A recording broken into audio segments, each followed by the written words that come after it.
Bonjour, aujourd'hui nous avons ici un invité. Comment tu t'appelles? Tu peux te présenter en quelques phrases? Alors, je m'appelle Raphaël, j'ai 12 ans et je joue le violon. Enfin, et je viens de Mayotte. Je voulais te demander, dans quel univers musical tu as grandi? Est-ce que tes parents sont musiciens? Est-ce que tu as de la famille musicienne? Alors, oui, depuis déjà des générations, on est tous musiciens.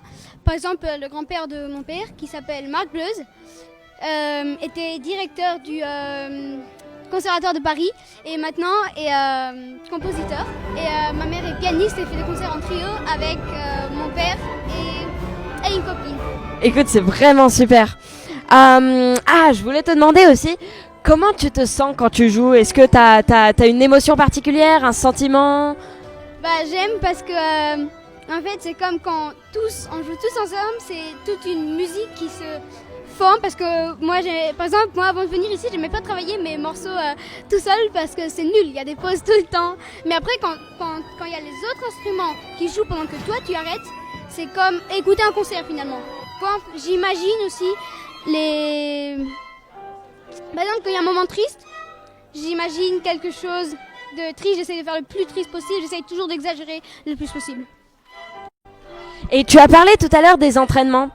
Est-ce que t'aimes bien t'entraîner ou est-ce que c'est plutôt une corvée?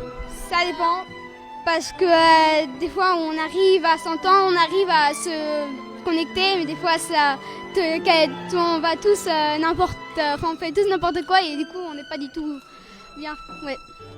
Je voulais te demander, donc le grand jour c'est vendredi. Comment tu le sens?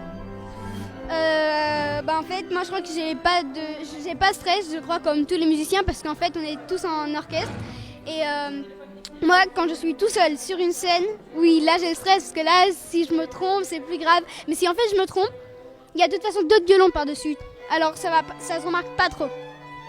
D'accord. Pourquoi ce projet? Pourquoi t'as décidé de faire part des orchestres des lycées français du monde? J'ai voulu faire part de l'orchestre des lycées français du monde parce qu'il y a 2 ans, mon grand frère, il l'avait fait, c'était à Madrid. Et vu que cette année, c'est ma première année dans le lycée français de Palma de Majorque, du coup, j'ai voulu moi aussi faire parce que moi j'aime faire de l'orchestre. J'ai déjà fait un peu d'orchestre dans des campements de musique et tout ça. Et moi j'aime faire de l'orchestre. Alors, qu'est-ce que ça représente pour toi? Le niveau de l'orchestre aussi pour moi c'est important parce que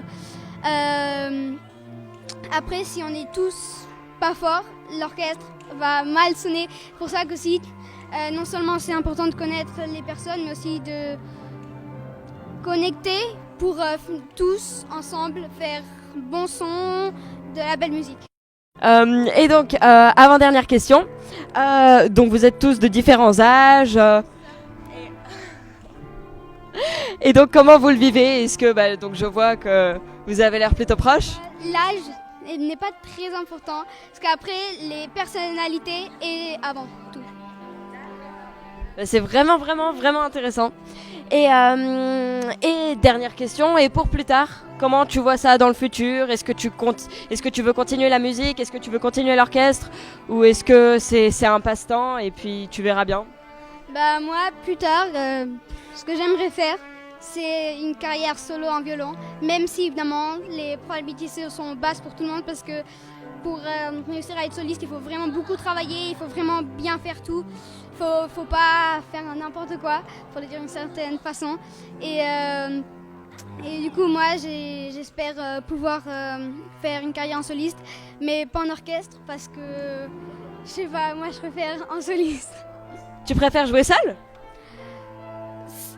Pour l'instant, pour moi, c'est plus spécial de jouer en orchestre, mais je crois que quand je serai grand, je préférerais faire en solo qu'en orchestre.